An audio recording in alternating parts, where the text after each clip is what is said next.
Hello students, welcome to my channel City Commerce Concepts.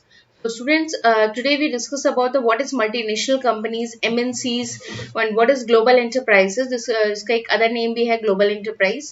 ठीक है, आपने नाम ही सुना होगा MNCs और there are a lot of MNCs in our India also. So let's discuss about the what is multinational companies. So the multinational consists of two different words, that is multi and national.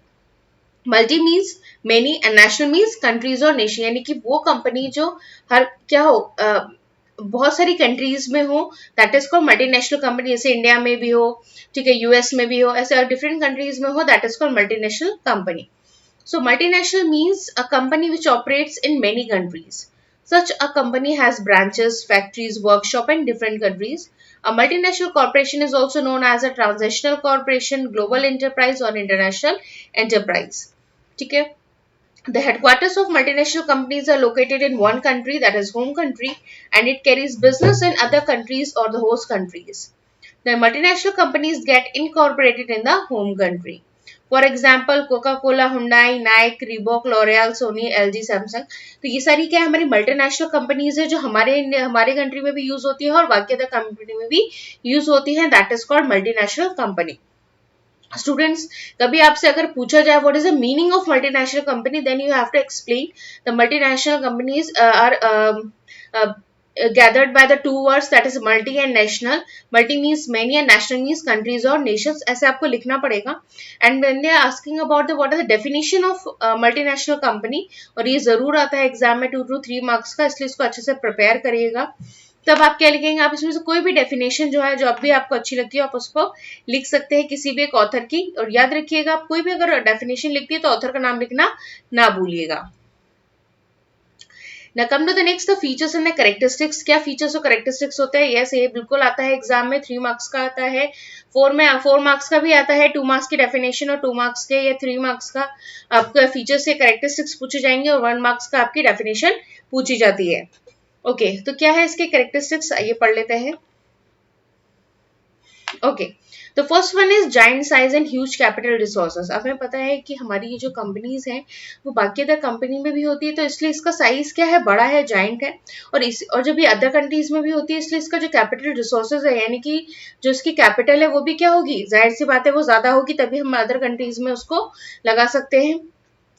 तो assets and sale of multinational companies are quite large, and these companies operate on large scale. Their operations are so huge that sometimes their sales turnover exceeds the gross national product of a developing country. For example, the physical assets of IBM, that is International Business Machines, exceed $8 billion. तो students ये बताया गया है कि इसका क्या size क्या होता है, बड़ा होता है, और जो इसका जो कैपिटल रिसोर्स है वो भी क्या होता है, ज्यादा होता है, जिसकी वजह से हम अदर कंट्री में उसको लगाते हैं. नेक्स्ट आता है centralised control. The branches of multinational companies spread in different countries are allowed and managed from the headquarters located in the home country. यानी कि इसको कौन कंट्रोल करता है, सेंट्रलाइज करता है, कि हमारी एमएनसीज जो डिफरेंट कंट्रीज में फैली हुई हैं उनको कौन मैनेज करता है. उसका जो होम कंट्री का जो भी हेडक्वार्टर होगा वो उसको क्या करेगा, मैनेज करेगा कि उसमें कैसा काम हो रहा है. All the branches operate with the policy framework formed by the headquarters, यानी कि उसकी जो भी अपनी पॉलिसी है उसके अकॉर्डिंग वो जो है अपना वर्क करते हैं. Advanced technology, multinational companies may use the latest technology to supply world class product, obviously, क्योंकि ये बाकी अदर कंट्रीज में भी अपने प्रोडक्ट को बेचते हैं. ठीक है, तो जब वो ज्यादा से ज्यादा सेल होगा तो उसके लिए उनको क्या यूज करना पड़ेगा, लेटेस्ट टेक्नोलॉजी यूज करते हैं for the supply of products. The employ capital intensive technology and innovative techniques of production. Capital intensive technology का मतलब क्या हो गया, कि वो जो अपनी टेक्नोलॉजी में क्या है, अच्छे से अच्छा कैपिटल, ह्यूज कैपिटल इन्वेस्ट करते हैं, जिससे कि उनके पास बेस्ट टेक्नोलॉजी है और वो अपना बेस्ट सप्लाई कर सके. नेक्स्ट लगता है expansion of market territory. Due to its vast resources and excellent marketing skill, multinational corporation access to international market. ठीक है, उनकी मार्केटिंग स्किल बहुत अच्छी होने की वजह से, उनके रिसोर्सेज उनके पास बहुत अच्छे होने की वजह से वो क्या करते हैं, अपने प्रोडक्ट को वो इंटरनेशनली प्रोडक्ट को वो सेल कर सकते हैं और अच्छे से उनको एक्सेस कर सकते हैं अदर कंट्रीज में. It is able to sell its product services in different countries. A multinational corporation operates in more than one country. ठीक है, जो एमएनसीज है वो क्या कहाँ ऑपरेट करते हैं, obviously more than one country में ऑपरेट करते हैं। उनकी बहुत सारी ब्रांचेस होती हैं, फैक्ट्रीज होते हैं, आउटलेट्स होते हैं, ऑफिसेज होते हैं डिफरेंट कंट्रीज में। It operates through network of branches and subsidiaries in the host countries. Next आता है oligopolistic powers. So the oligopoly means power in the hands of a few companies only, यानी कि ऐसा power जो क्या हो आपके पास कुछ ही कंपनियों के पास वो पावर होती है। Due to their giant size, यानी कि बड़े साइज होने की वजह से कंपनी के occupy dominating position in the market. They also take over the other firms to acquire huge power.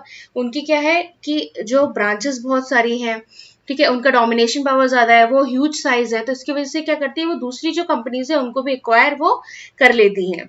For example Hindustan Lever Limited acquire Tata Oil Mills. जिस तरीके से जो हिंदुस्तान लीवर कंपनी है उसने किसको एक्वायर कर लिया, टाटा ऑयल मिल्स को, Pond's India etcetera to improve its market share. ठीक है, तो स्टूडेंट्स बेसिकली कहने का मतलब ये है कि जैसे कोई भी अगर बड़ी कंपनी होती है, ठीक है, कि तो वो क्या करेगी, वो जैसे हिमालय है माफ, ठीक है, ये अब सारे प्रोडक्ट्स बनाती है। तो हो सकता हो कि जो भी ऐसी अदर कंपनी हो जो और भी प्रोडक्ट्स को बनाती हो लेकिन वो हमारे मार्केट में ज्यादा नहीं चल रही, तो वो क्या कर सकती है, वो हो सकता है उस कंपनी को एक्वायर करके अपने साथ उसका नाम जोड़ लेगी और फिर दोनों कंपनी में क्या करेंगे, एक शेयर को डिवाइड करेंगे कि जैसे जो हिमालय कंपनी हो गया उसका 51 होगा परसेंट या 60 होगा, और जो दूसरी कंपनी है उसका 40% होगा। इस तरीके से वो क्या करते हैं, एक्वायर कर लेते हैं दूसरी कंपनियों को, जिसकी वजह से क्या हो, किसी को भी जो कंपनी कम चल रही होगी उसको भी क्या हो, थोड़ा प्रॉफिट होने लगता है। नेक्स्ट आता है प्रोडक्ट इनोवेशन। जब आप बड़ी कंपनी के लिए काम करते हैं, ह्यूज कैपिटल इन्वेस्ट करते हैं, तो आपका आइडिया भी कैसा होना चाहिए, इनोवेटिव होना चाहिए, बाकियों से अलग होना चाहिए। ठीक है, कि आपका प्रोडक्ट जो है वो बाकियों से अलग क्यों है। ठीक है, नेक्स्ट आता है मार्केटिंग स्ट्रैटेजी। आपके पास मार्केटिंग स्ट्रैटेजी भी अच्छी होनी चाहिए कि आपके पास जो अमाउंट है आप उसको कहाँ कहाँ इन्वेस्ट कर सकते हैं। ठीक है, जिससे आप कम समय में क्या करें, एक अच्छा सेल कर सके, उनकी सेल को बढ़ा सके। ठीक है, उनकी सेल प्रमोशन अच्छा कर सके, उनको एडवर्टाइजिंग टेक्निक आपके पास होनी चाहिए। ठीक है, जो हर एक फैमिली के लिए, यानी कि नॉर्मल से एवरेज से लेके एक हाई फैमिली तक की भी वो आपकी जो कंपनी का प्रोडक्ट है वो क्या इफेक्टिव हो सके। नेक्स्ट आता है foreign collaborations. Global enterprises usually enter into agreements with Indian companies pertaining to the sale of technology, production of goods, use of brand names for the final product, etc. The following safeguards must be taken to ensure the effective role of MNCs in a host country like India. MNCs should be allowed to enter in high-tech industries only. For example telecommunication, petrochemical etcetera. Okay, तो foreign collaboration का मतलब क्या हो गया, मिलना, collaborate करना। तो जितने भी ग्लोबल एंटरप्राइज होती है, हमारे एमएनसीज होती हैं, they usually enter into agreement, यानी कि एग्रीमेंट होता है विद द इंडियन कंपनीज।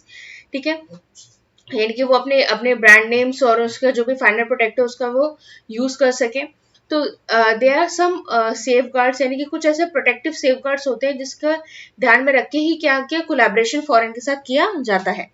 जिसमें फर्स्ट क्या दिया गया है कि MNC should be allowed to enter in high tech industries, यानी कि ऐसे छोटे मोटे में नहीं, यानी कि हाईटेक जहाँ पे लोगों का अप्रोच ज्यादा हो वहां पे वो उस चीज को लगाना चाहेंगे। फॉर एग्जाम्पल जैसे टेलीकम्युनिकेशन हो गया या पेट्रोकेमिकल हो गया etcetera. MNCs must bring direct foreign investment so that there is improvement in the balance of payment. MNCs should not be allowed to kill small domestic enterprise, but they must offer healthy competition to domestic firms. यानी कि MNC का काम क्या है, वो जितने भी domestic enterprise है उनको खत्म नहीं करना चाहती, बट वो क्या है, वो हेल्दी कंपटीशन देती है उन बाकी अदर कंपनीज को जो उनके पैरेलल में चलती हैं। So these all are the multinational company and the global enterprise. I hope student कि आपको अच्छे से समझ आया होगा। स्टूडेंट्स कोई भी ऐसा पॉइंट हो जो आपको क्लियर नहीं हुआ हो, आप मुझे कमेंट सेक्शन में कमेंट कर दीजिएगा, मैं उसको जरूर एक्सप्लेन कर दूंगी। और आपका अपना कोई सब्जेक्ट हो या कोई टॉपिक हो जिसको आप चाहते हो कि मैं उसको एक्सप्लेन करूँ, और मुझे कमेंट सेक्शन में कमेंट कर दीजिएगा। That's for all today students, thank you.